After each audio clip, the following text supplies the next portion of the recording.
Sveiki atvykę. Dabar jūs išmokysiu, kaip padaryti matricos foną. Pasirinkime lapelį.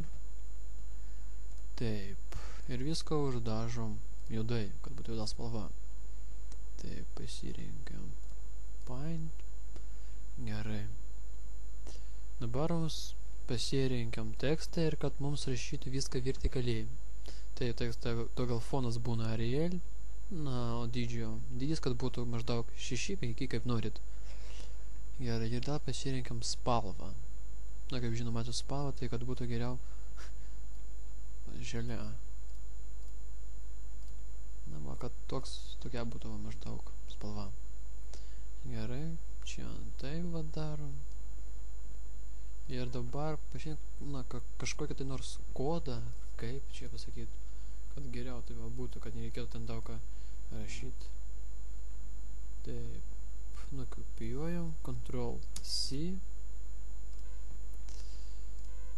Ir čia va tai Ctrl+V. Ir va, ką pas mus išeina.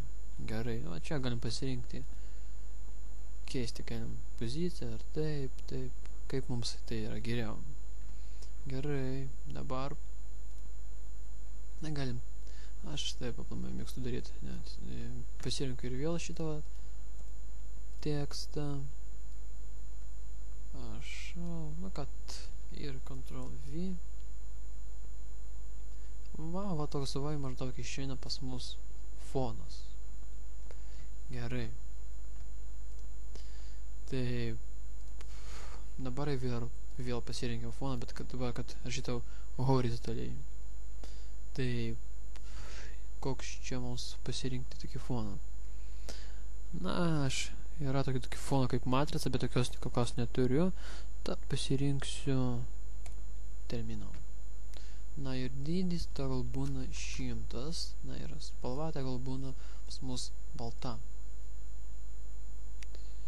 Taip. Na ir rašom. Na, aš rašau savo pseudonimą.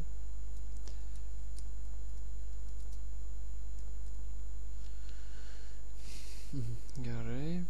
Taip. Dabar pasirinkiam šitą va ir Gold. Na ir iš čia koks speed. Taip, žiūrim, tai yra kokia, na, kad būtų kokia tai, kaip spintėtų kaip.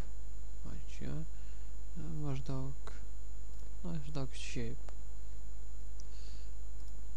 Na, galim dar čia praguliuoti, kad būtų mums čia gražiau.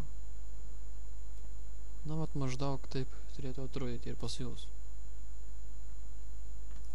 Ačiū už dėmesį.